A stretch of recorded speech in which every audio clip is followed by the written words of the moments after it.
Cool, hope that works. Okay, so I plan with this one just going over the practice exams, which from what I can tell is going to be extremely close to what we're actually going to get on exam 3 for once. But you know what I learned with these practice exams? His last class he taught over the summer, they didn't have to do retrosynthesis until exam 4. It says it at the end with these, you have this now, but on exam 4, you're just going to get starting and ending and however many steps it takes you to get there.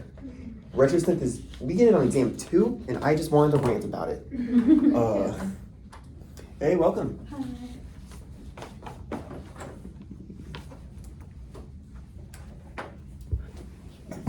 Thank you. And just an explanation for the video, they didn't have markers, I'm borrowing one, so I have no eraser, so you get to watch me suffer with erasing a bunch.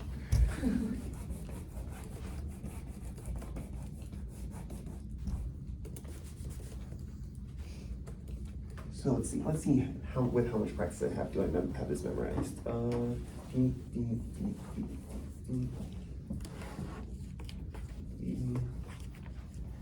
you. No Now I can double check myself. We're doing version A, right? Yes, just starting with version A. Okay. I plan on doing both because, in my opinion, it's great practice. Because it shows you a lot of different reagents and different ways of thinking about it. Especially with the NMRs. Like, that one was a fun little puzzle. Hey, welcome.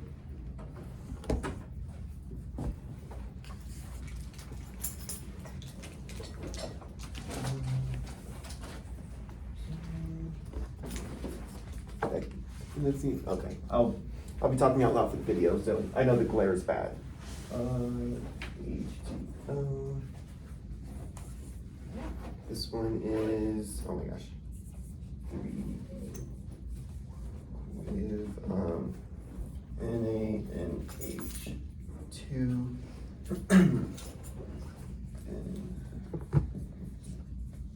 You know, it'd probably be so much easier to type this stuff than writing it out. H2O, HgSO4.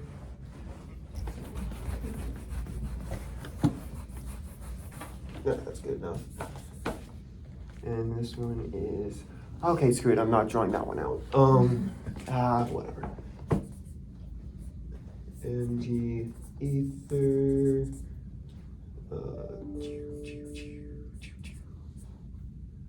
and PCC. Okay. Just hopefully making that easier to see.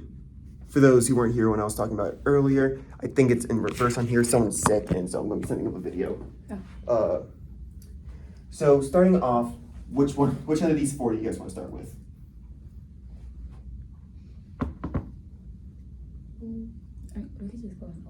Just go in order? Yeah, Okay. H2 palladium. Okay. So H2 palladium, with this one specifically, if you haven't seen the practice exams yet, each one of these boxes have some kind of hint with it. This one, because what does H2 palladium do? Yes. Reduces them either by 1 or depending on what's with H2. H2 palladium makes the double bond or alkyne into an alkene that's on the same side. Oh wait, no, that's Lindlar's. Never mind. H2 palladium simplifies all the way down. And so what that means, somewhere along here, there's going to be a carbon-carbon double bond. And he gives us an HNMR to figure out where that is. I'm gonna be honest, I had a little trouble with this one. So I found my trick is to figure out where it can't be. If you look at it, there's 2 3H's. There's 3 3H's, but the one I want to specifically look at is the first one in the bottom right that has a triplet splitting. What that means is the 3H is next to a 2H carbon, which if you look at this, the only one that can be is over here. Because over here, there's just 1 carbon, 1 hydrogen here. Over here, there's no hydrogens there. So the 3H with triplet splitting has to be this one, and here's a double bond. And we can double check that because one of the 2 H's also in the bottom right has quartet splitting, meaning it's next to 3 hydrogens of the same like level electronegativity, which is from here. So at the very least, it's not over here. Cannot be there. Then there's two more 3H's, so at the very least we know it can't be here and it can't be here, because if it happens to either of them, there's no way that there's a 3H anywhere else. Now the trick is figuring out where it else can go. And then this one makes it easy. I wish I figured this out when I was going through it the first time. If you put a double bond here, there's now 5 bonds on this carbon. Can't happen. If you put a double bond here, there's 5 bonds on this carbon. Can't happen. So now the only place it can go is here. And if you check the NMRs, it doubles out. There's two H's in the left side, which corresponds to the benzene stuff here. And then when you have one here, there is a 1H, which shows up in the NMR scan that's next to nothing. If it was the one here, it's next to triplet, meaning it should be a 1H with quartet, but it's not. So that means the 1H moved from here to here, because now that's here. So the thing that's going here, I don't feel like drawing it out again. It's just this with a double bond right here. And that's sort of also with like exam version B, figuring out where it can't be makes it so much easier. There could be a couple different options of what it could be at that point, even when you eliminate everything you can, but at least it gives you maybe 2 or 3 options rather than 1, 2, 3, 4, 5, 6, 7 different options. So that's my advice when it comes to figuring out the H2 palladium stuff.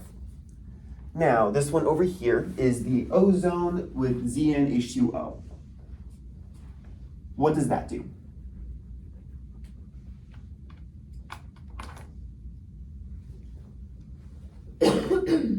So if you remember, it's the ozonolysis. Was it? Yeah, I just said osmosis. Oh yeah, ozonolysis. So the end result is putting oxygen in between a carbon-carbon double bond. So that means before this happens that there was a carbon-carbon double bond. So everything else up here stays the same. Erase this to make it better. Here, here, there. D, 1, 2, 3, 4, 5, 6. D. And so there's a carbon-carbon bond here, but now the trick is what's attached to it. And that's another one of the hints he gives along. For box B, it gives us what the second product was, what was on the other side that split off.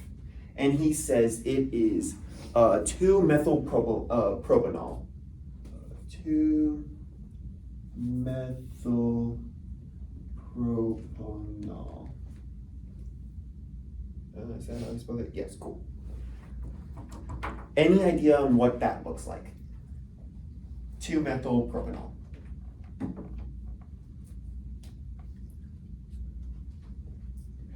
Like isopropyl. So that's close. So when with the propanol, it means this one is interesting. Part of the reason I was able to figure out like as quickly as I did is before I realized he gave hints for every box. I just compared how many carbons there were before and after. And so I figured out after this carbon, there's 3 more. And so I was like, maybe isopropyl. Turns out isopropyl was right. Because and then I figured out what this is, and like obviously it's right. But what 2-methylpropanol means is this null here means it's attached to a double bonded O. Because this is the second product. Get out of the way of the camera. Because it's the second product, there's going to be a double bonded O. We know that. And because it affected the base name, the common name, that means this is carbon 1. That's where it's starting off. So now, we know there's, it's like 3. Propyl means there's 3 carbons. So carbon 1, 2, and 3. And so like that's what the base chain is. It's telling us what the base chain is and what at number 1 is. I'm really hoping this camera can pick it up. I'm just going to draw here again. And then when it means 2-methyl, that means on the second carbon, there is a methyl group. So if this is 1, then that's 2. So it's just like a fancy way of saying isopropyl connected to a double bonded O. But like that's what that means. So now that we have what the second product is, we just attach it. The O is no longer there, this double bond is that double bond. So you now just have either this way or that way of here, just adding isopropyl, and there you go. that's how you find this is what it is before the ozonolysis.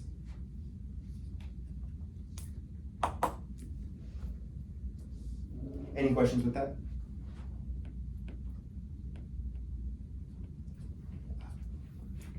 Then for box C down here, Mg ether with an epoxide and PCC. What do you guys think? Oh, and then the chemical formula for this one is C9H11Br. That already telling us that the reactant has a bromine in it. So I'm sure we could also see that with, if the first thing you're adding is Mg ether, there has to be some kind of halide. Technically that could have been like carbon or something, but like, or not carbon, chlorine. But more often than not, we use it with bromine. And I think that's just more, he likes using bromines. But what we can also then is the epoxide here. The important part of knowing that it's an epoxide means whatever we're doing, it's not affecting this, because this is where the oxygen is. So that means the epoxide is adding to this side. So we can go ahead and, once we know what's not being affected, we can just go ahead and draw it so we don't forget about it. And don't be like me and forget to draw an ethyl group on one of these. Gets you a couple points off. It's very annoying. Especially when I wrote it right on my papers, but not on the answer sheet. I was very sad. But we know this isn't affected. And then we can also like reverse engineer what was attached. So with BRMG, Mg with something, when it's hitting an epoxide, it just hits one of these sides. I'm just gonna say it hits the right side because that's where I drew things. So when it hits here, this is gonna go on here. So once that's all done, and this BRMG goes away, we're gonna have a shape that looks like, so this bond right here, so I'm gonna have R here to signify that. So there's the R here that's attached to this right here. Then from there, there's this methyl group going over to another methyl group with an OH down here. And then PCC makes that into a ketone. So overall, this is what is added, like just erase it so you can see it. This is what's added to the overall molecule. And when PCC is added, it turns into the ketone. But now that we see here, and now we see here, basically wherever this combines with, that's where the BR that we're looking for is. And if you look up here, this shape is right here. So that means this carbon is combining here, which means this must be where the BR was for the Mg to be added, and then when it attacks the epoxide to be specifically right there.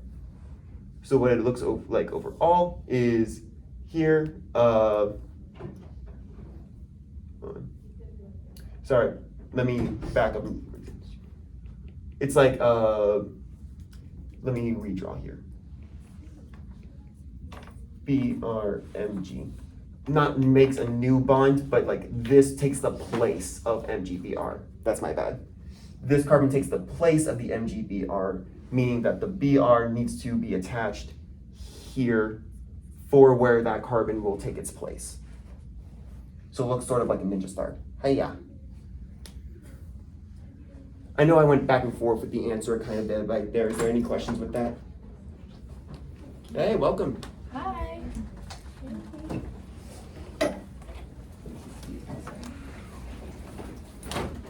Ooh, a bunch of new faces. Let's go. Hey. Here's attendance. You guys want to pass that around. Let's get more chairs up. I'll be up next. Yeah, I need to learn to start booking room 107.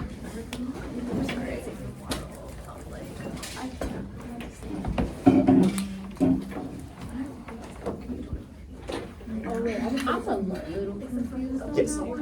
Yeah, I know. I was a bit back and forth with that answer there. What's confusing for you? What happens with the epoxide and the MgBr? Okay, so the Mg, well, since it's working backwards, I know I have a hard time visualizing it. But like when you start off, the Mg ether basically puts the Mg in between the Br and its connection. So it would go like right here, right? So this ends up with, I don't feel like redrawing stuff, so I'm just gonna use R. So it's gonna be MgBr right there. Then when the epoxide comes along, this attacks right here. It's like, and then this bond goes here, making, and then H2O and stuff, making it into the OH later. But what's basically happening is this right here is getting replaced with this carbon. So it's like this bond will end up, is where like the carbon will attach itself.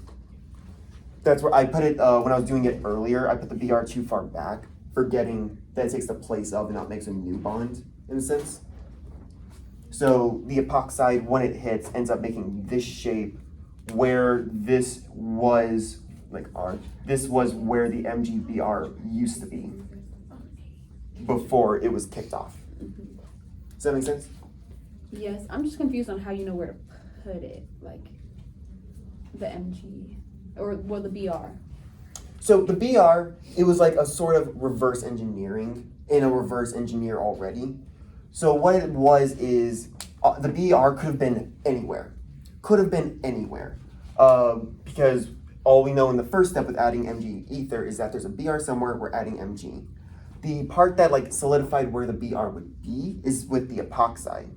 We know what it looks like at the end, and the epoxide is the only place the oxygen is. So at the very least, somewhere along here, there's a BR on where you originally start. And so going back and figuring out, okay, we know there's an MgBr, and when it hits an epoxide, this epoxide, it's going to make, doing the whole thing, it's going to make this shape with like the connection to an R somewhere, but specifically this shape. And then when the PCC hits, it makes it into a ketone. And so this shape is right here, meaning that whatever, that means the MgBr that like hits the epoxide must be where this carbon is attached to now. Okay. Because like this carbon is what takes the place of MgBr, just like swap. Okay. And that's how I figured out the Br was right here, making the little ninja star. Thank you. Practice exam A, for those who weren't here for that. Then for the fourth one down here, the three equivalent of NaNH2, then H2O, then H2O, HgSO4.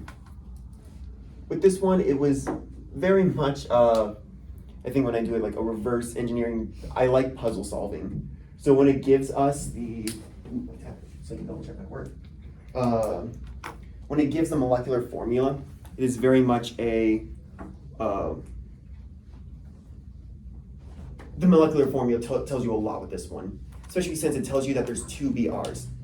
Keeping track, the molecular formula is C13H18Br2. So what this effectively is sort of doing, and don't quote me, this is like in general, I forget the exact mechanics of how this works, but it's taking away the bromines. So we know there's Br2, and then H2O, HgSO4 makes a ketone from an alkyne. So what's happening is sort of our groups here. So spoiler alerts on how the end result looks like. It's going to end up looking double Br. I could tell that just by looking at the molecular formula, because the only place that can really change from having a Br and stuff adding to it is the ketone. So I figured that's where the two Brs would be. That's a bit cheating on my end.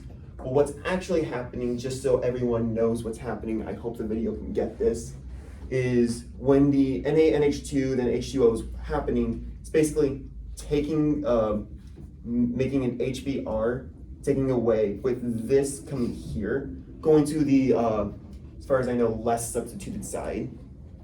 And with the three equivalent, it's just basically hitting every Br.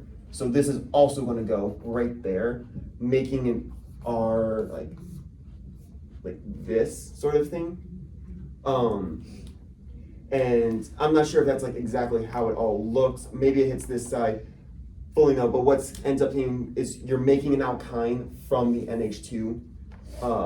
And so when the H2O HgSO4 happens, it turns it into a ketone here. So like that was a bit of a spoiler of what it ends up looking, but that's a review of what this reagent does and then what that reagent does. And basically the beginning result is or it changes the two BRs into a ketone. So the beginning result is the exact same structure, but instead of a double bonded O, it's two single bonded bromines. Do you want another marker? You wouldn't happen to have an eraser, would you? No, I don't. Sorry. Darn. Let me check my email. I'm on the waiting list for up front. Ooh, yeah. Hold on, I'll be right back. My Huzzah, an eraser. Sorry. Sit still, I'll be right back.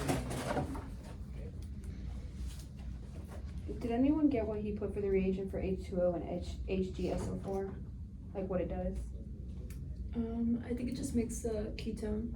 Yeah, it makes a ketone from an alkyne. Okay. Thank you.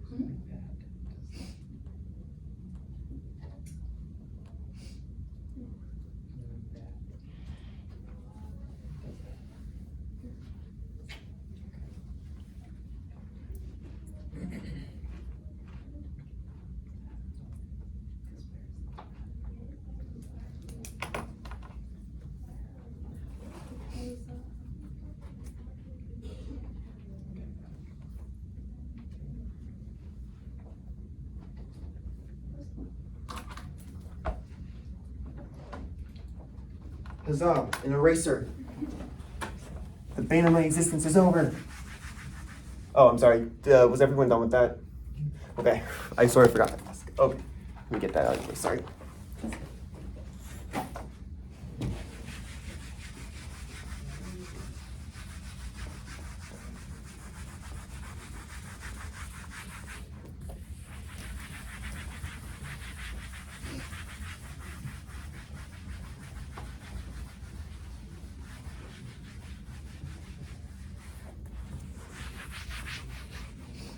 Thank you for the order. I have something. Huzzah! Thank goodness for checking my email. Whoever does that. Anyway. Ooh.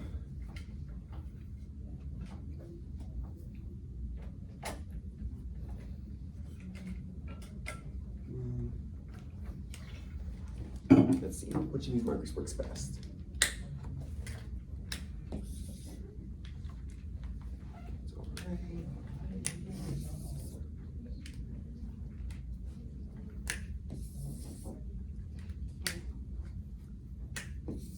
Okay, definitely not green. Alright, so let's see where's here it is.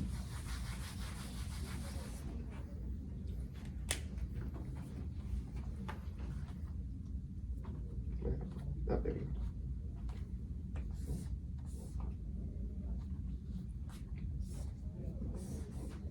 I forgot, like it's basically the same molecule, just without the ethyl group. Can I get that marker? Yeah, thank you. That was really helpful. I was really hopeful.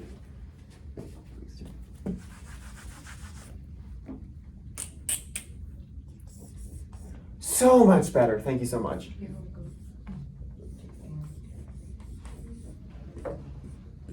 How much I've done that? I hope that's right. Yay. Cool. That gets picked up on the camera better, right? Sort of, hopefully. For those that don't know, I'm doing a recording for someone who's sick. So if anyone wants a recording of what I'm saying, hit me up. Anyway. CH3 G-equiv of CH3OH H3O plus. I guess 1 and 2 doesn't really matter. And then here, LAH, which if you don't know, it's LIALH4, but that's like a shorthand for it apparently, and I want to make use of it. Plus, and down here is this little maneuver.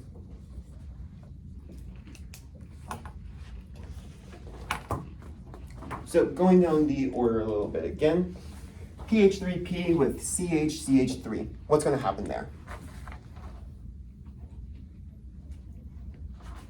Does anyone remember what this reagent does? Hey, it's one of the mechanisms we were supposed to learn. This one is for the Wittig, I think that's how it's pronounced or spelled, mechanism in which this is used to make a carbon double-double bond.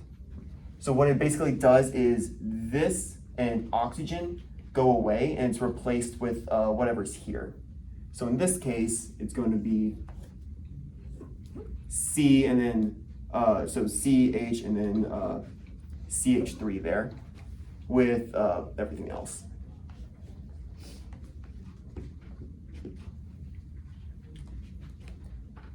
This one, luckily, is very simple, as long as you know what the reagent does. If you see pH3P or parentheses C6H5 and parentheses 3 with P, it's the exact same thing.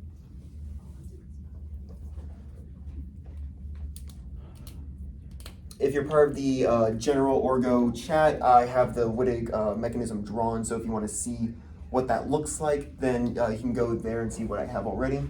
But I'm just going to keep going on here if there's no questions on that one. So LAH with D3O plus. What's that one do?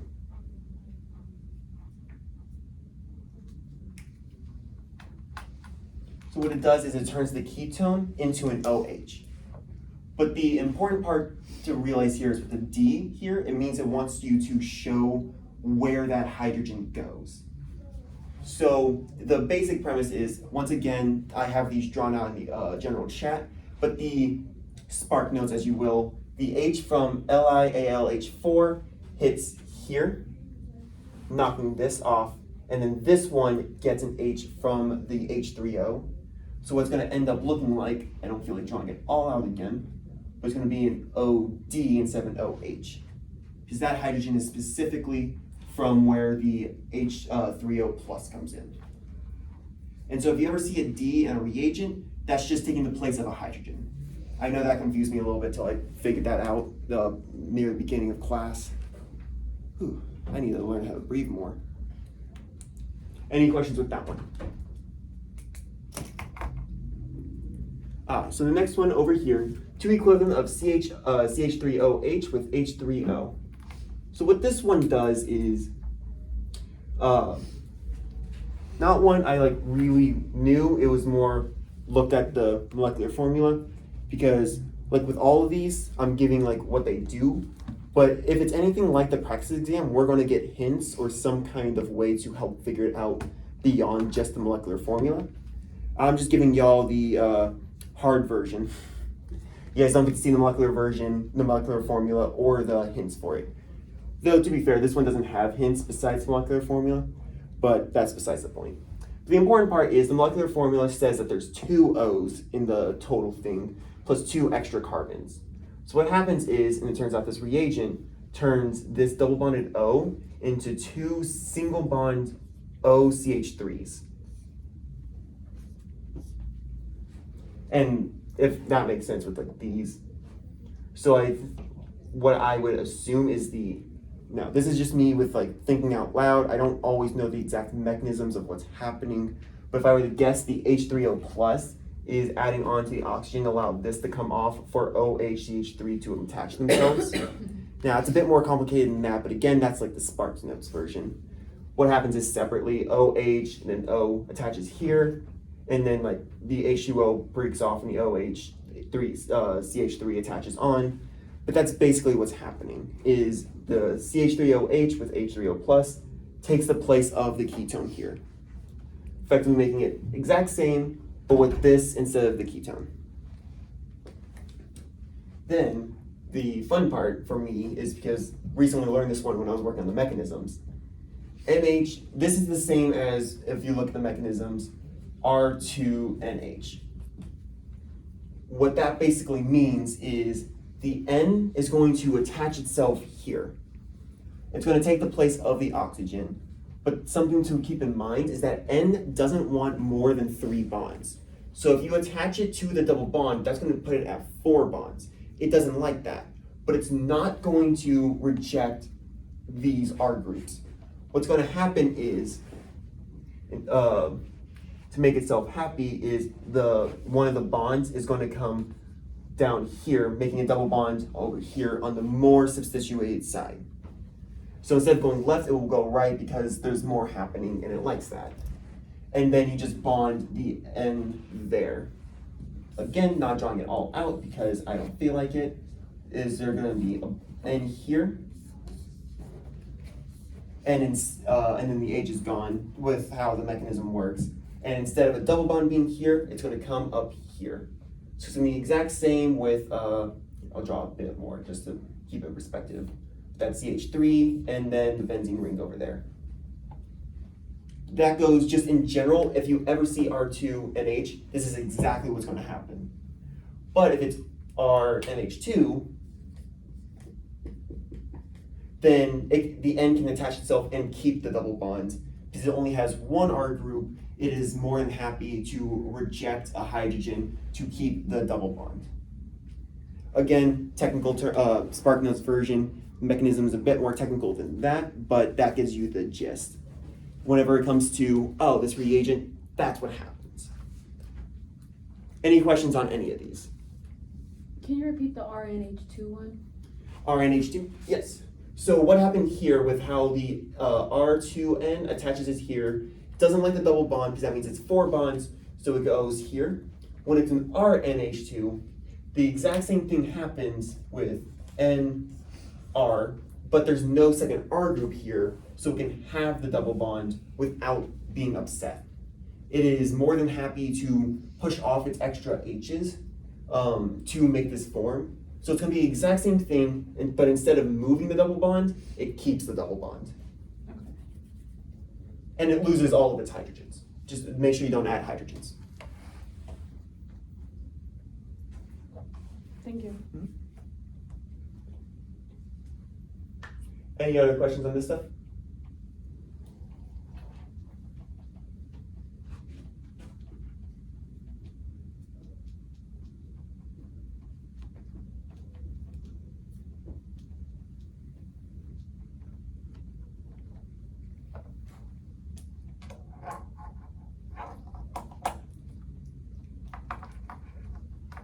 So slowly racing down.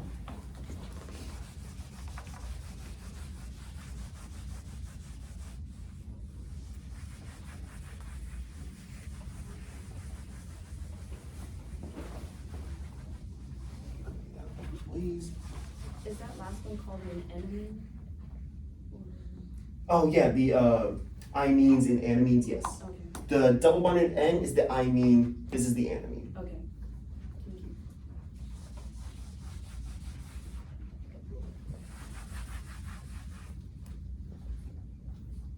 Are we all good here?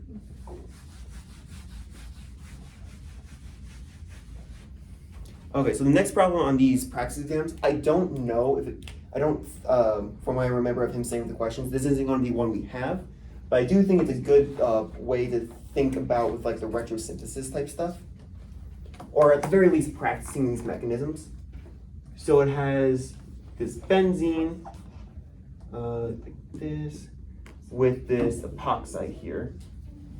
And through the use of first CH3ONA and then CrO3H2O, it wants you to turn it into this.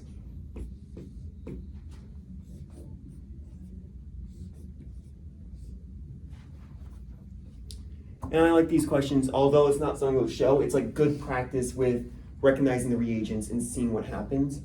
Because at the very least, this one is one of our mechanisms as well. I can't remember what CH3ONA is, but it's one of the things that can break an epoxide open.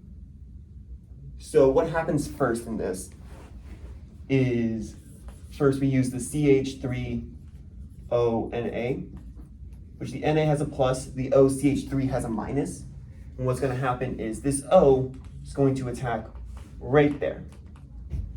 And it's gonna bring this up here, which is going to make it into benzene. It's gonna be super annoying to keep drawing, but it's worth it. O, which is currently negative, we can add water later to fix that. And then it's going to attach to that carbon is everything else. So OCH3. Then from there, the O doesn't like that it has a minus, so you can just like add water. I'm just gonna use R. The benzene has nothing to do with the reaction, so I'm just gonna use R instead so I don't have to keep drawing it. But it's gonna make it into an OH with this ether over here. So that's what the CH3O and A does. If you have any questions at any time, feel free to stop me. Then the next part is using the CrO3H2O. What that looks like is CrOO.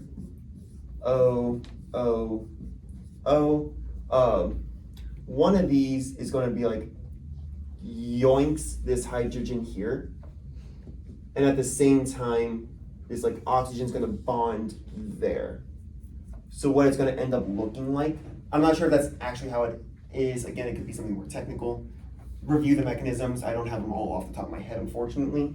But it's at least something along those lines in which it's going to be this oxygen combined with Cr with one OH from where this oxygen stole the hydrogen there, and two double bonded O's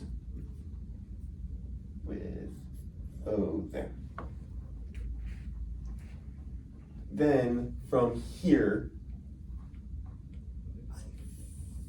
oh yes, and then hydrogen here. What's going to happen now is where the final thing, water is going to come in handy. So like H2O is being added. What that does is the H2O here is going to yoink that hydrogen, and these electrons are going to come up here, and that's going to boot this electrons onto the chromium, and then it's going to have one of these electrons come up here to one of the oxygens. Doesn't matter which one, as long as it's one of the double bonded ones. And that is going to make this plus H3O plus and the CrO3H minus. Is it's going to look like CrOH, O, and it's not going to be overall minus. It's going to be this oxygen has a minus and this has there, making it a plus. So overall net neutral, but the oxygen has a minus. And then it can self-correct at any point because it has the electrons, it can self-correct resonance structure and all that.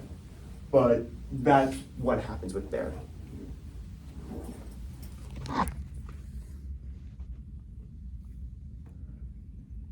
It's going to be very funny. The video, I'm pretty sure, is showing everything in reverse. So, very least you can hear my voice, hopefully. I'm not the most tech whiz person out there. Is there any questions with all this?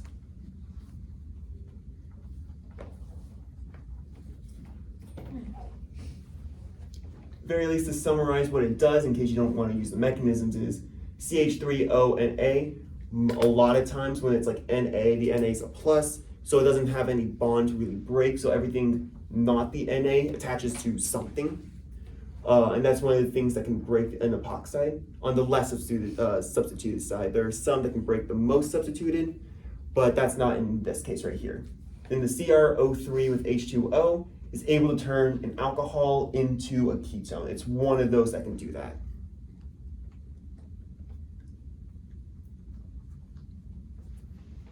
Am I good to erase this? Like I said, I don't think we're going to have a question like this, but I think it's good practice to see these reagents at work and give you practice with some that I feel like we haven't really seen much. Unless they appear on your quizzes, then I'm sorry, I got lucky and got really easy quizzes.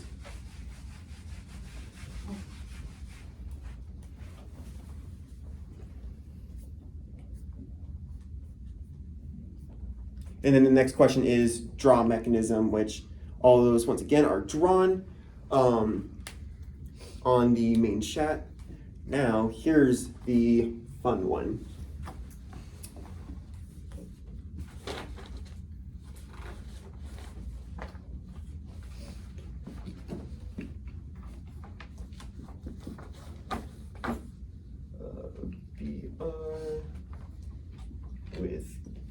OH, then Br2Fe, 1 equiv, then Li ether, then PHCHO, H3O plus, PCC, DCM, ZNHG,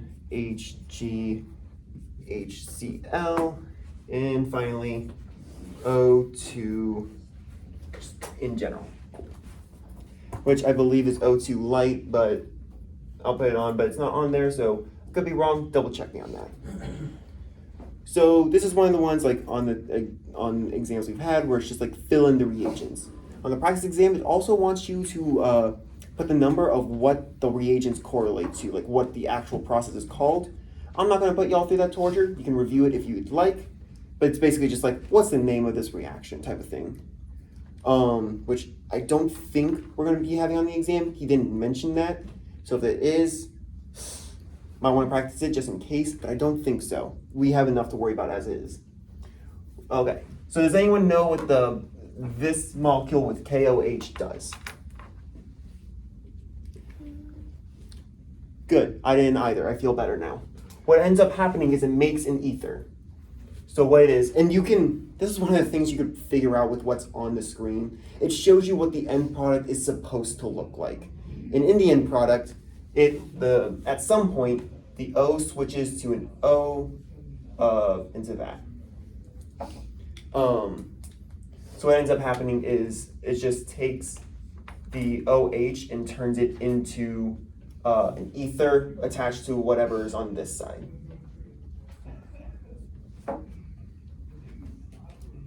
Then the next part is 1 equivalent of Br2Fe. One of y'all's got to know what that one is, right? It was a big one in exam 2. Any takers?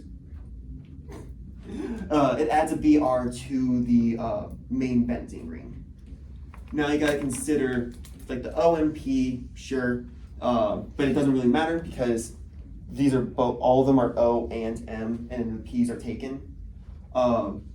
But the important part to know is which, and then it's obvious they're both O positions, but it's like which one would the Br prefer to attach itself to? In this case, it's the less substituted side. This side has a lot going on, so it wants to attach itself to the lesser, not as cluttered area. So the Br is going to attach to one of these sides. If you could see the thing, you would know what it is because it shows you where the substituents are being added. It's going to be down on this side. And you just know, and you know that because you can see what the end product is supposed to look like. And technically, it doesn't matter which side you put it on because you can just flip it anyway. They're the same molecule, just in different orientation. But just to be sure, just keep it like how it looks in the end product. I'm sure the TAs would appreciate it if they knew you did it on purpose. Br like that. Then Li with ether. This one is very close to what Mg ether does, but instead of putting an Li between the Br and the rest of the molecule, it just takes the place. It's like the jealous little brother who wants to take the place of your parent's heart. Sorry, I like trying to add humor. I know my humor is not for everyone.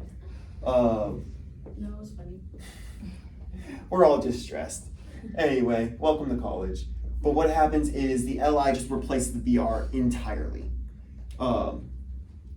Then from here, it is going to be using the pH CHO with H3O plus. What this looks like is O double bonded with an H, and then this is pH is like a benzene ring. If you remember the pH3P or PPH3, pH C6H5, that's what the benzene ring is. And so it just attaches itself here. And with this one, it is, what's the name? The Grignard reaction. Li with a double bonded O, what's gonna happen is smack. It's It's going to combine, leaving behind an alcohol and whatever was combined. So all this stays the same with the O there. Then here, instead of attaching to an Li, it's going to be this carbon right here, in which an OH can stem here. And then down here, you can put the benzene ring. And if you didn't know what the pH was at the top of your head, again, look at the end product. This is a huge puzzle solving thing. If you know what some of these do, you could probably piece together what the rest of them do. For instance, we should know what PCC-DCM does. It turns an OH into a ketone. That means at some point in this reaction, an OH is supposed to show up. That much is nice. And Br2Fe, adding a Br, you could probably figure out, if you know this one is just, look at the end product, you could probably guess. And then this one is, well, you have more stuff coming off this way. The only way to do that is to add something that would allow it to extend off that way. And Br comes in there. This is a lot of, I like puzzles, so this is really fun. But I know not everyone's brain can really see everything. Plus I see it so well just because I've done these practice problems so many times. This is the main way I study and prepare myself for trying to teach others. I hope it works, but what ends up happening is this ketone here. And there. Then we got to the point where I did not remember what zinc, Hg, and HCl did, but the big part is, again, I use the end product. If you don't remember what a reagent is, the biggest difference between here and the end result is the double bonded O is gone. It made like a mad caper in the night. So I'm not gonna, I'll draw it all again. Because we have to draw this much on exam, so fun. But what ends up happening is it just removes the ketone entirely. So it just leaves everything else.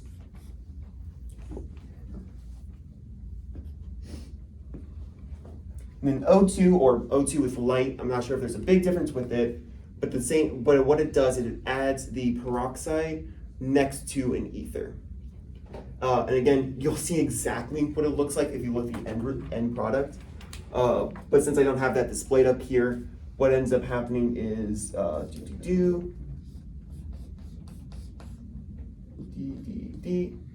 there's an O, and then over here, there's now another O, OOH. You don't have to put the bond there, I just did because finesse. And that is the end product right there. Now, I'm not sure if it'll come up at all, but O2, like making this peroxide, can only work if there's a carbon next to an ether that has a hydrogen. So if there was another R group here, this could not join right there. So in those cases, because he showed it on like a practice, there's sometimes you can add a reagent and just nothing happens. He says he doesn't like that, and that'll probably not happen, but just in case, especially if it comes, I don't think they're gonna do this because it's just mean, but if there's a thing with like multiple ethers, I'm just gonna draw a quick little thing here. Like that, or I'll draw like this, and there's just another benzene ring over here. If they tell you to add O2, like one equivalent, if they just want to fully send the whole trick on you, since this has nothing, no hydrogens on a carbon next to it, you can't add peroxide to it, but you can on this side. So just in case something like that comes up, that I think it's good to know. I don't think they're going to try and be mean to us. They're mean enough already, but just in case. My favorite saying when I talk about like what you should study for this exam, if you're like, if you're asking a question, do you think this will be on the exam? I just respond, if you think it could be, study it. It might not be, it might be. But if you think there's a chance it could be, then study it. At the very least, know what you should focus on. And it's like, I'm coming down to the end of my studying. Is there anything else I should study, any little thing? If there's a chance that you personally think that something is going to come up, remind yourself of it, at the very least. Because I know with exam 1, I got lucky. I got questions of the exact things I knew. Not everyone gets that lucky, but I couldn't get lucky if I didn't know the material I knew. So it's always, if you think it's something you should know, then at the very least review it, because you never know what might pop in your brain when the retrosynthesis is staring you down like a tiger, and you're like, how the heck do I deal with this? So, yes. For the like O2 one, Yes. if it was the case where like it had multiple options, like with like if I'll just try it, like if it was If there's multiple options without one being able to be eliminated? yeah, like does it add to like the more or like less substitute side? No clue. Okay. That one I do not know. I don't know if they've mentioned that. Ah, no problem. I do not know if it's something that's been mentioned. I highly doubt they're going to do that. And if they are, they're probably going to say two equivalent. Okay. And it's like, okay, do it. Then it Both. would be to both, yeah. Or maybe you mean like an ether with both sides able to add an OOH. Mm-hmm. In those cases, I'm very much, if that happens, I'm very much hoping they show an end product. Yeah, and then So can you just know where based it on goes. that. Okay. But if they don't, good luck. Yeah. Make an educated guess. I believe in y'all. Okay. So next one, the important ones. Important. It's the new question of putting things in the proper order. Where he tells you exactly what you should use, but doesn't tell you the order. Which, to be fair, he was doing anyway. We had questions where it's like, put the right reagents in, but now he tells us exactly which ones to use instead of the whole table. So I don't know, I feel like this one is easier, but I'm not gonna tell him that, we don't need them to be harder. So, option A is LAH, H3O, H2O, H2O. I have nothing going on till like 6, so if y'all want to stick around, you absolutely can. Hannah is also doing her study group, so whatever y'all want to do. I'm just going to, at the very least, get through this question, if anyone wants to say for it, just because it's the order of reagents. Here, which is HBr with peroxide, which just as a reminder, that's H2O2, in case they don't want to put it out there and you forget what that means. KHSO4 with heat, and KF18 crown 6 benzene. Whew, okay. So the crowns, if you don't know what those reagents do, basically are able to swap halogens. But they each use like a specific thing. I know 18 crown specifically uses potassium. I forget what the other ones do. There's slides on it, or Google is an amazing thing. I have it written down if someone. Yeah. Nice. Thank you.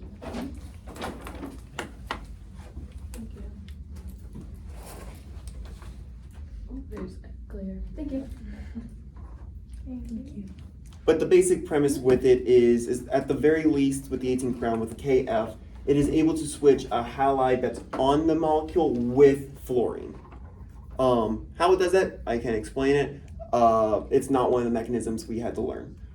So I'm just I know the end result, that's what matters to me. Anyway, now we have and then the final product is, I might have these in the wrong order, but that's cool. 1, 2, 3, F. So when you look at the final product in the start, you notice there is something very big missing from the one you get to the end. Where did the oxygen go? So one of the things you gotta know is at what point could you remove the oxygen, and at what does it have to look like to be able to do that? So one of the things I look at is, if you don't know all the reagents, guessing with educated guesses works out pretty well. So I mean, the end result has a fluorine. The only thing that we know has a fluorine is this one. I don't know about you. I don't know if any of our other reagents works with fluorine. So when I looked at this, I just straight up just assumed it was last, because how are we supposed to work with flooring? I don't remember us ever doing that. I'm just gonna leave it for last. If it doesn't work, then I can rearrange. But I think D is gonna go there. And I was right. Because flooring is a shut-in. We never get to see it. Now, from there, what can you do? Now, at this point, I thought I knew what Crown does, being able to swap halogens. So I figured in HBr with peroxide, that's a way to add a Br to something. So it's like, oh, adding a halogen to swap for a halogen, I figured here would be, what number is that, B? This can add a Br. So what that would look like, because this is swapping like a Br to F, I don't feel like drawing out the benzenes again, but it'd be like, it'd end up like that. From there, it was like, okay, I think those are the easy ones, adding a bromine and then swapping the bromine for fluorine. Those ones are the super simple, that makes sense. Now up here, it was, I couldn't remember what KHSO4 with heat does, but even if you don't, LaH2O, like we did earlier, is a way to break a double bonded oxygen into alcohol. And as it turns out, it works with epoxides as well. What it does is just puts this here and adds an H. So that's what LaH2O can do. It'll make it into an OH right there. And so that's super convenient. And then, because in this one you're also supposed to draw out all of that it's supposed to look like, what can happen, what KHSO4 does, now that we know it goes there, it removes an OH and then puts the electrons as a double bond to, I'm not sure if it's less substituted side, pretty sure it's less substituted side, but in this case, the only place it could go is here, because if it went there, it would be 5 bonds. So what ends up happening is it makes this. Then when you do HBr with peroxide, it breaks a double bond and adds the Br to the anti-Markovnikov, which is on the outside, making this extra bond here, and then swap for the fluorine. Any questions at all with that one? I know I think in my opinion, I breezed through it a lot. If you have any questions on like how I figured things out, or just what to do in general, please ask away. So the LiAlH4 that will break the epoxide. Yes. Okay. It is a good way of turning it into an OH, going like Markovnikov or anti-Markovnikov. It works not just with double bonded O's, but an O with 2 bonds that are like an epoxide in general. It would not break an ether. just to aware, it will not break an ether as far as I'm aware. I could be wrong. I don't think I am in this case. What are the other things that break epoxides? Yep, no problem. MgBr, Li, Is it NaBH4? NAB, yes, that one's too, because that one works the same as LiAlH4. Like we saw earlier with Na something, usually also works with breaking that bond. There is, because Na, it's like nucleophilic substitution, stuff like that. If you look at the labels on the practice exams, there's a lot that can do. It's just remembering which ones do it. And in these cases, these go away, and then this carbon takes their place. So whatever these are attached to, it's now the epoxide, what's left of the epoxide attached to it. Like that.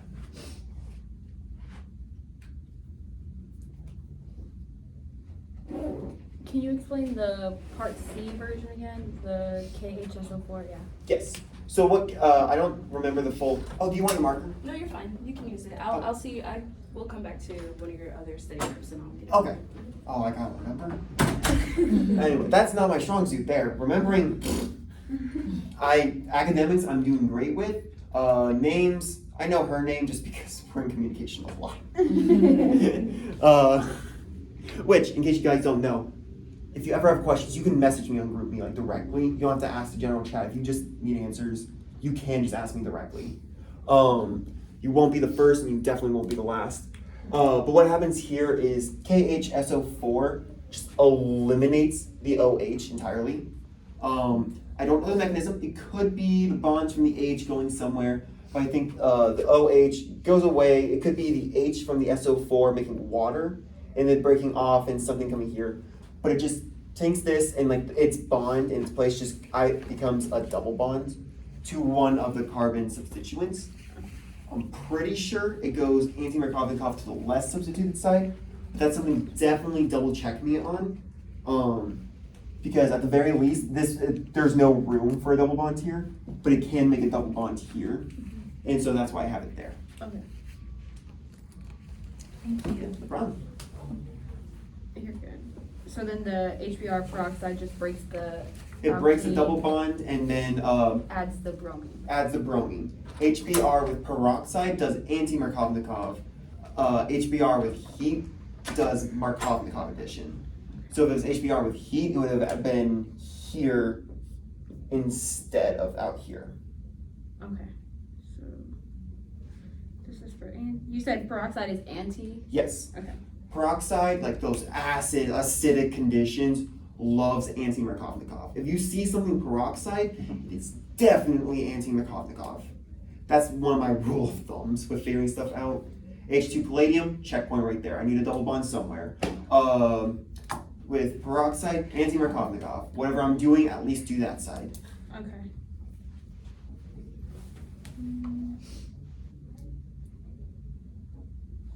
Okay.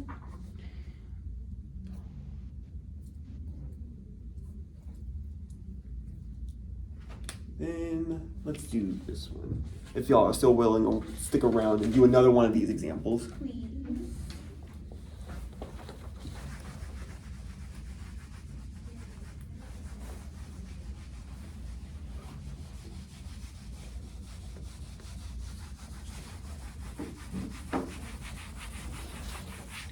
I also have a question. Yes. So I've seen in the modules that there's like an exam 3 and an exam 4. Yes. He has the practice stuff for exam 4 already. Okay. Okay. That's like him just putting out the practice stuff already. Oh, earlier. Okay. I was I just making hope. sure that wasn't like also exam 3 Uh, material-ish. No, in the modules, like the titles, it'll say SG for exam 3 for like stuff to study for exam 3. Right. As far as I know, for the exam 4 stuff, it does not say that. So it's just practice material ahead of time. Okay. Yeah, I was just confused because he had posted it like before he had posted the stuff. for exam Yeah, three, so I don't was know. confused. I don't know. Okay. He's a silly Billy. Thank you. Anyway.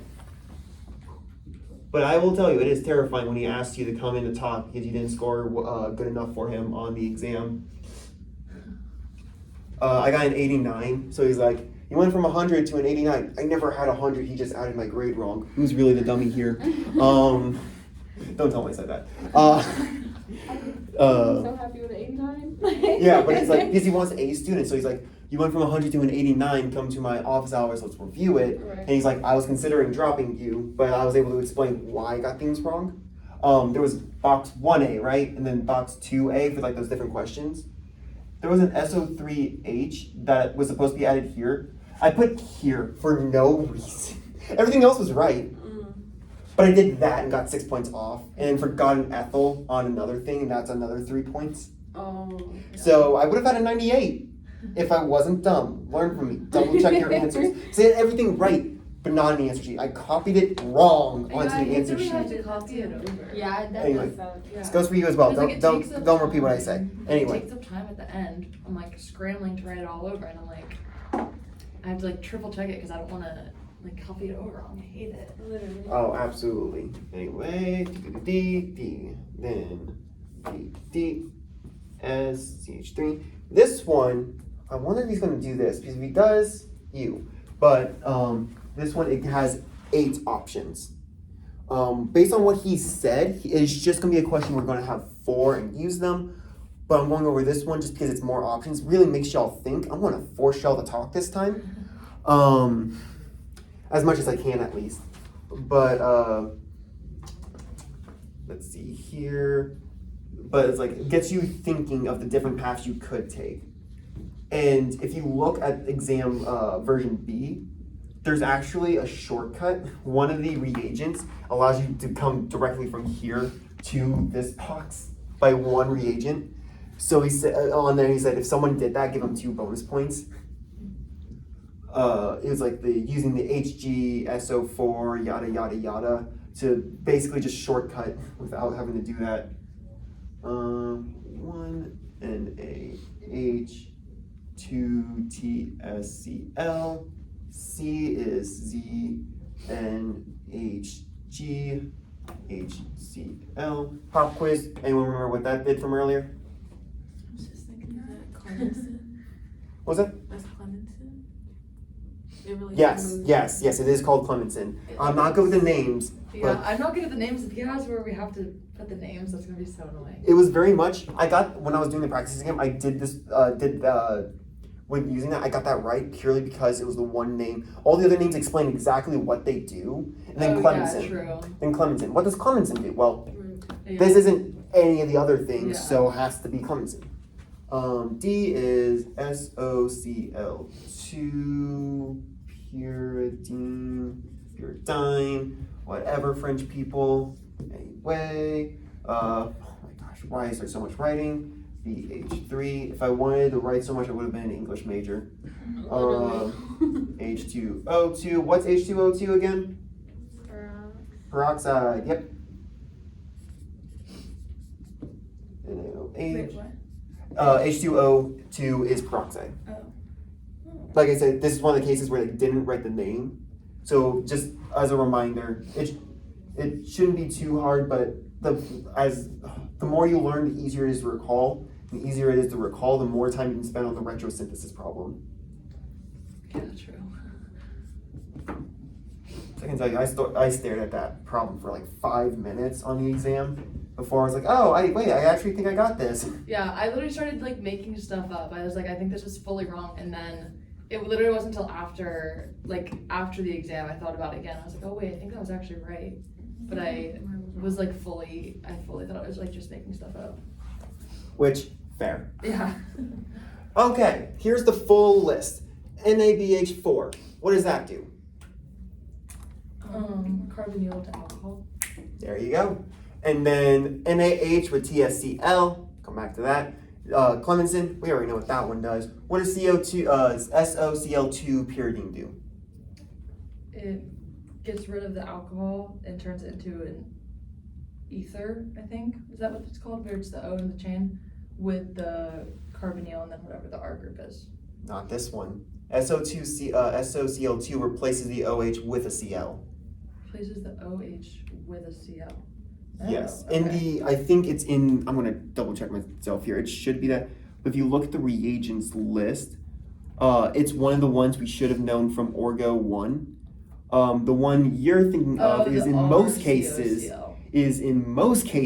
with pyridine. That's what it does. Okay. But not these ones for some reason. Can you repeat what you just said? What did you say before the pyridine? Like most of the time it acts like this, but this one doesn't. So specifically, SOCl2 with pyridine replaces an OH with Cl. The other things like It's the RCOCl. Yeah. Okay. Yeah, Because that's also with pyridine. because it's with pyridine. Yeah. Because what this is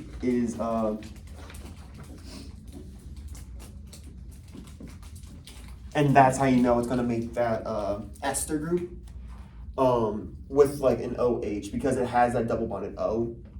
That's like the main big difference. So you're either gonna see The R. this and focus on the COCl, and whatever's attached here just goes there, or it's the SOCl2, 2 Cl's that has its own thing going on. Hello. Are you here for Hannah's one? Yes. I think she's well, down. I'm here for the 5 to 7 one. I don't know which room they're in. I'm just going a little bit extra from my Okay. I just like. She just texted me and asked me like what we were doing. I just told her we were going through this, so is it okay if she just texted me? Oh, absolutely, yeah. Sorry, I just want to make sure because I don't know how much longer I'm gonna be here. I'm like going past my time with stuff like this. Okay. I'm just like I have nothing going on until my next class at 6:35, so might as well do some stuff here. So right now we're going over like the order reagents, doing like the practice exam stuff. Okay. This one has 8 options to choose from, but you're only using 4. And I was just going over what the different reagents do. So a very important thing to distinguish. There's 2 things on the reagent sheet that has pyridine. RCOCl with pyridine and SOCl2 with pyridine, and they do 2 very different things. RCOCl pyridine makes the ester because it looks like this, and it ends up making the OR there. But SOCl2 with pyridine just replaces an OH with a chlorine. So very different, and very important to know the difference there in case you do the wrong thing and then it'll just look silly. Okay, BH3 with H2O2, NaOH with H2O. Anyone remember what that one does? Does that do the alcohol, like make the alcohol? Yes. Double bond alcohol. Triple bond. Triple bond. Goes from triple bond to that. So if it's like, I'll do this, so it looks like that. And in that similar vein, HgSO4 with H2O, what does that do? It makes is that the carboxylic acid? Like it makes the carboxylic acid? Nope, this one is the other version of the alkene in which instead of doing anti-Markovnikov, because this one has H2O2 peroxide anti-Markovnikov, puts the OH here. For this one with Hg, the Hg1, and this one's the Na, is it Na? Oh yeah, NaOH. This one makes it Markovnikov addition. So it adds here instead of the end. So E is anti, you said? The BH3, H2O2. Yes, the one that has peroxide, anti-Markovnikov. Yeah, I didn't say that earlier. Yes. Also something very good to memorize. H2O2 or peroxide, in most cases, if not all, anti-Markovnikov. Whatever's happening, anti-Markovnikov. And you said that F just does the opposite, or is that G? G does the opposite. Okay. Wow, I skipped oh my gosh, I skipped F entirely, thinking F was the one I was talking about. The BH3, I was pointing at different things. BH3 with peroxide with NaOH, H2O. Super long, hate that I had to memorize that for exam too. Well, didn't have to, but I did. BH3 with all that stuff, not NaOH. NaOH does something different. Make sure I correct myself there. So, mercury, the Hg stuff, whatever that does Markovnikov addition with it, whereas BH3 does anti-Markovnikov because it comes with peroxide. Alright, since I skipped it, what does F, NaOH, H3, CH3I do?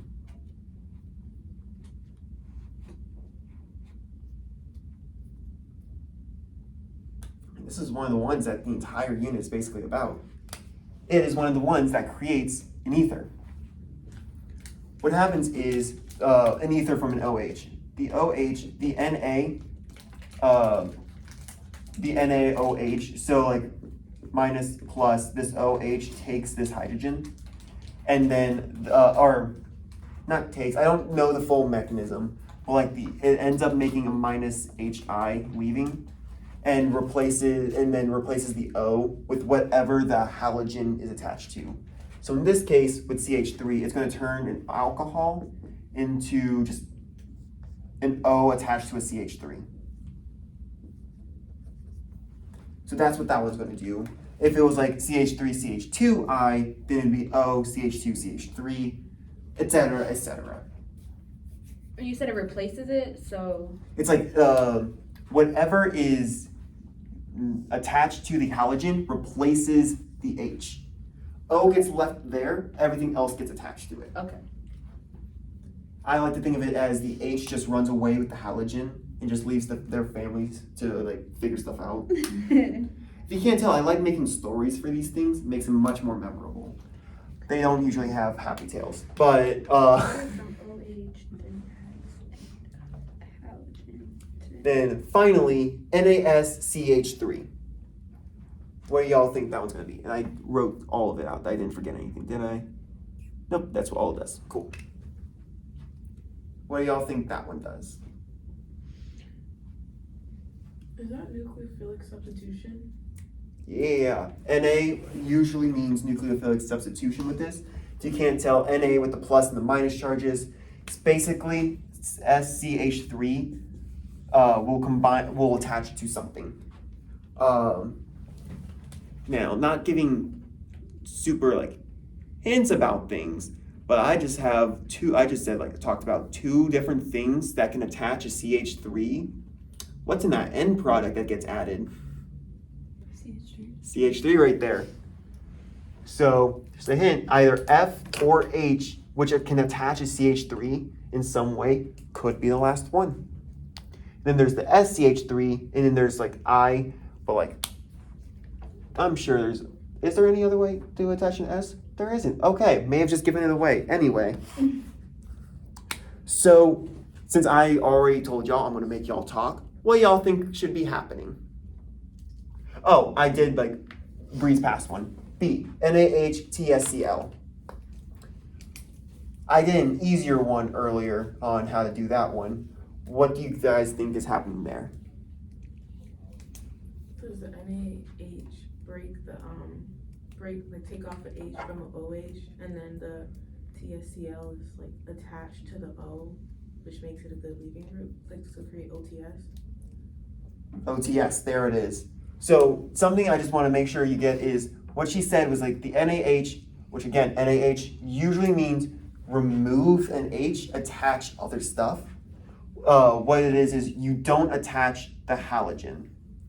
Halogen is something that also gets removed. So NaH is an important one to remember as well, and NaOH, depending on conditions, it is the halogen goes away, everything else attaches to the O in place of the hydrogen. So in this case, if you were to use it, the TS would attach to an O like you were saying to make OTS. They're just the Cl wouldn't attach. Just wanted to make sure I make that little like clarification, which I think you got the end result right, but just you never said anything about the Cl. So the NaH would remove the H from the O, and then In a sense, I don't know the It'll full add mechanism. to this. It's just like the general gist of it is the H goes away, everything next to the halogen attaches. okay. So what I think it is like the NaH gives it the environment necessary for it to leave. I don't think the NaH itself does anything other than allow the Cl and the H to both break away and attach to each other and leave, and give an environment for the other stuff to attach. Don't quote me on that. It's not a mechanism I memorized, Okay. or I think we learned in general. You also didn't talk about C. ZnHCHCl. Clemenson. It was one of the ones. It's like, do you guys remember what that one was from earlier? It's the one that removes the ketone. Oh, okay. You're right. Removes ketone. So, I already told y'all I'm going to make y'all talk more with this one. What do you guys think is going to happen? What step do you want to step on? Because you can either start at the beginning with what you think you should start with, or at the end with what you think you should end with.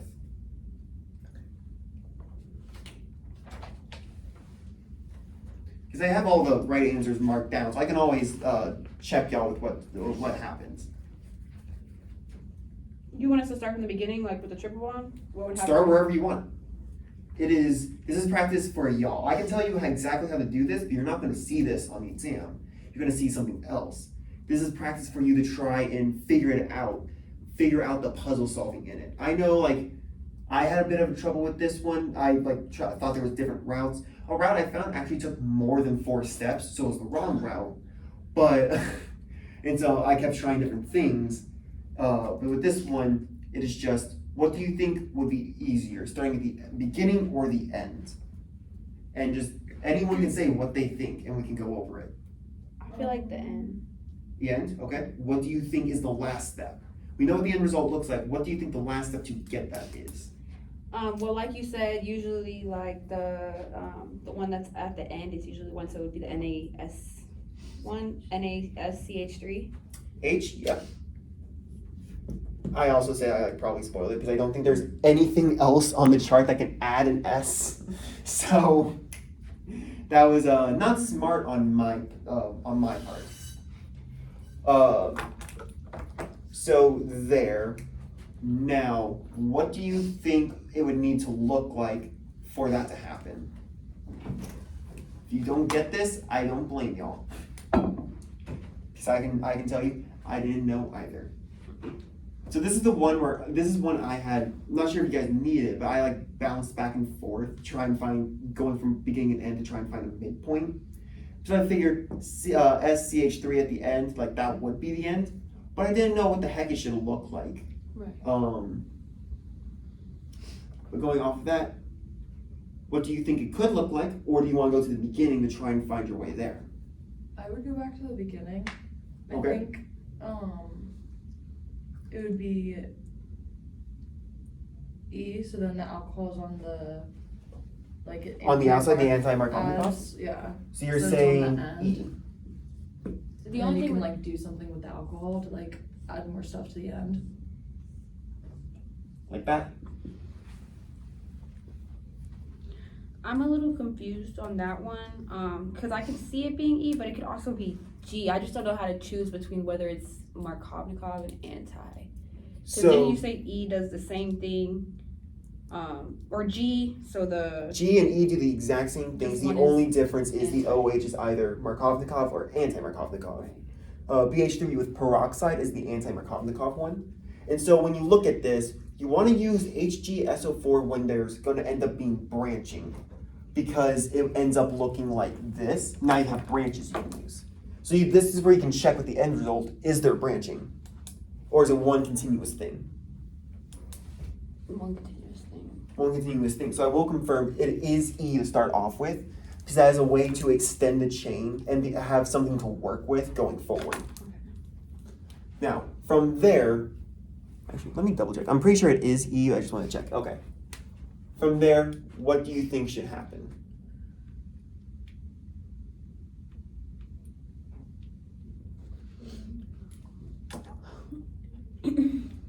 Wait, I need to double check myself right here. Sorry, it's not an OH, it makes ketone. Sorry, not an OH. I tricked myself up. It's a ketone. For both E and G, they would Yes, make they both ketones? make ketones. They both do the same thing. I keep mixing up whether it's alcohol or ketone. It is ketone. Don't let me make that mistake again. Sorry about that. So from a triple bond to a ketone. So then from here, if it is a ketone, then you would use Clemenson because that's what removes a ketone. You could, if you want to remove it, but I gotta ask where you go from there then. Because if you look at it right here, 1 bond, 2 bond, 3 bond. This one has 1 bond, 2 bond, 3 bond, 4 bond. If you just remove this, you're down to 2 bonds and really nothing to work with. Mm-hmm. So you're right, eventually you're gonna get rid of the oxygen, but unfortunately that's not where you would do it yet, because you need to add it somehow. Oh, what Yeah. I just realized for the like BH3, it's whenever it's a double bond, it goes to an alcohol. When it's a triple bond, then it goes to Okay, the that's where I was That's making a what it mistake. is, yeah. Got it, Because I okay. was thinking the same thing. I was like, wait. Yeah, So if okay. it's a double bond, it'll turn into Double an bond alcohol. goes to OH. Yeah. I guess I just kind of combined them in my head. Yeah. Yeah, I did the same thing. That's why I was like, wait, something's off. Yeah. Yep. My bad. Just a little reminder, I'm a student like y'all. I don't get paid to do this. Double bond turns into OH. Yes, double bond is OH, triple bond is ketone. For both. Yes, like I said, E and G do the same thing, I just keep mixing up what they do. Okay. They do the same thing, the only difference is Markovnikov or anti-Markovnikov. And once again, what causes anti-Markovnikov in this situation? The peroxide. Peroxide. Yeah. The more you hear it, the more it'll get ingrained. Welcome to boot camp, people. Anyway. Still, if it's not Clemenson to remove the double bonded O, what else could you do?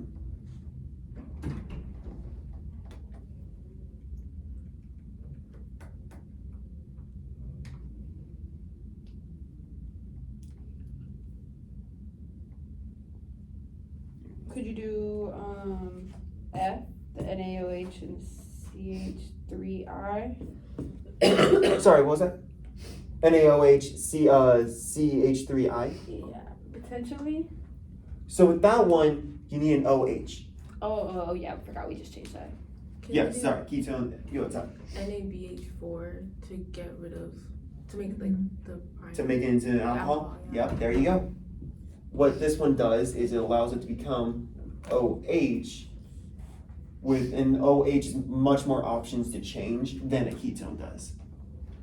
Unless you were to do, ketone is perfect for like the coupling reactions or like the Grignard reactions.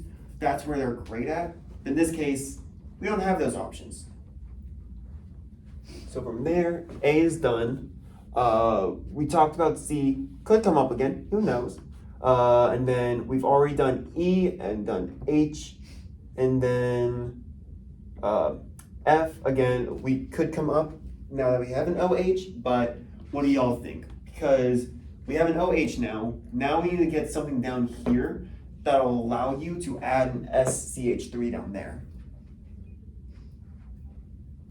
Is it the SOCl2? Oh, it's not. Really? But why can't it be that one? So what it's a weird thing. I don't fully know this one. I know how it works, like what this is, but this is you just completely turn this into a Cl, and then I can tell you Na doesn't work with removing a Cl in like this situation. I don't know why. I'm sorry, I don't know why. It just doesn't. There's some technical thing going on. I just could not tell you what it is. But Cl will not allow you to use NaSCH3. So So then it would have to be either like B or F. That's all that's left, really. I mean, there's other stuff if you wanted to do them, but it's B. yeah, it's me. Because we're not making a ketone again. So Clemenson's not gonna work, and we're just in single bonds right now, so HgSO4 won't work. So it was really coming down to, do you replace it entirely with a Cl, or do you use a Cl to add something to it? So what it is NaHTSCl, in which you just have the exact same bonds, except it's OTS. Then is when you can use NaSCH3 to add on and just remove this entirely, to which I think Na allows it to do, to change form into SCH3. So does the Na attach to the TS then? I don't fully know. This one is completely new territory. I do not blame y'all for not knowing how to do it, because I didn't know how to do it. I guessed because purely because I didn't think we were switching it entirely to Cl. But besides that, I didn't know. I don't know I don't remember if this is a reagent we're supposed to know or not. It's on that list. I don't remember seeing it on the list, but it could be. It is. It is? I don't think so. Okay. I was don't see it. So I don't recognize it at all. And using like NaHTSCl, which that one is technically one we know. It is just using NaH, like RX type of thing. Yes. I don't see it, yeah. Yeah, so that one, legitimately, I don't blame y'all. But that one gave good process of trying to figure it out, knowing what you do know. Like you're able to cross out the ones we weren't going to use because we weren't making a ketone. We didn't have any bonds to use the Hg with. So it came down to SOCl2 with pyridine and the one we don't know. And in both cases, at that point it's a guess. Because if you don't know, because we don't know what NaSCH3 does. So you don't know if it could have been a Cl or if it needed to be something with the TS. We didn't know, but this one we didn't know, but puzzle solving could at least get you close. Doesn't guarantee anything, which is unfortunate, but you never know. And then that is it for practice exam A. Only took an hour and a half to go through. It's a lot of material. And there wasn't even a retrosynthesis problem. I want that to be known. There wasn't. Oh my god. Because, if you didn't know, if you guys weren't here when I said it, summertime, they didn't have to do retrosynthesis until exam 4.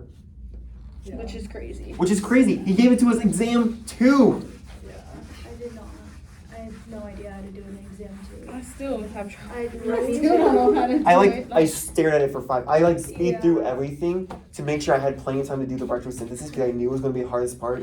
I stared at it for 5 minutes. I was able to figure it out eventually. It was not a quick I process. figured out the first step, and then he was like, "All right, time to turn it in." And I was like, "Okay, at least I did something." Yeah, I'm not sure if you were here when I said it, but it's like I repeat these, going through repeating these things because the quicker you're able to recall things, the more time you have for the hard stuff.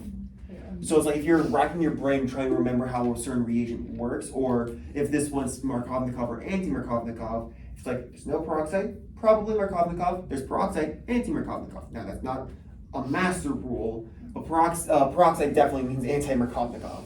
But if you can remember that and able to make even a second extra can make or break your thought process. Because what if you were right there and you hear 5 minutes remaining and you go panic mode? And then you just lose what you're thinking.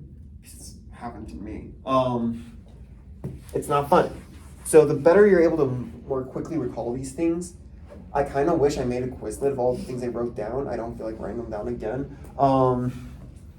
Because a Quizlet being able to this, or just flashcards in general, Yeah, I made flashcards of all of the reagents, and it was definitely helpful for. quicker you can exam recognize too. them, Yeah. the quicker you can think it. Like for me, I use my notes app. If you see me posting pictures of me drawing stuff out, it's my notes app with me drawing on it. Exam 2 has an entire cyclopedia of all the reagents, me just going down all the new ones, drawing them out to remind myself how to do them. And at the bottom, just remember the ones I didn't remember or don't remember how they do. Remind myself of them. Can't remember what they do. If not, I go scroll back up and check them out. Yeah. So it's like, if you need an encyclopedia of exam 2 stuff, I got you. But For the crowns. I have a question. yes, So my biggest thing is, Like I'm little trying to places create of learning. flashcards, but I'm having so much trouble finding out the reagents, because I know sometimes they do different things with alkyne, alkenes, benzene rings, etc. I don't know how to find out So like for like a whole thing of each reagent. easier ways. Because whenever I try to look it up Basically, online, it's so hard to that's find what out I'm what saying it about does, like a little I cheat don't know sheet if shortcut it's type of also thing. easy to make. I Google and then go to images. Just go to images. Go to images. Like, All the mechanisms I wrote out, except for a couple that I went back and but like checked it would out make more the sense to do slot reagent, the mechanisms from the site than itself. to do one All of them I got from So Google. true. Yeah. Would you say that the book really helps? I have not used the book once. Okay. I have not opened the book at all, Yeah. which is not good. Don't be like me. Don't try and be like me. I have a natural aptitude for learning, so this is how I study. Because if I don't do this, I don't study. That's 100%. So please, if you have questions, message me. That's how I study. This is how I get benefit out of this stuff. But yeah, it's just Google and images. Especially, I legitimately just typed out entire titles of the mechanism, and except for 12, because 12, no one can figure out. I was gonna ask you about that. Like, did you get 12? No, forget 12. Fuck it. I don't care about it. We only need to know 9. Yeah. Screw that one. Just don't love that. Screw that one. That one. I think he mistitled it. I don't think it's supposed to be alcohol or whatever it says. It's supposed to be something else. But because it says alcohol, I'm trying to find a thing with alcohol, and it doesn't work, and no one knows it. Fuck it. Keep it out of your mind. Yeah. Don't care about it. Just know what it does. What the end result's supposed to look like. If you know what the end results look like, you can either reverse engineer or just know what to do. It's not if you only need to know 9 out of 15 mechanisms. Yeah. 6 of them, fuck off. Whatever ones you don't like, 5 plus 12. Everyone just collectively boycott 12.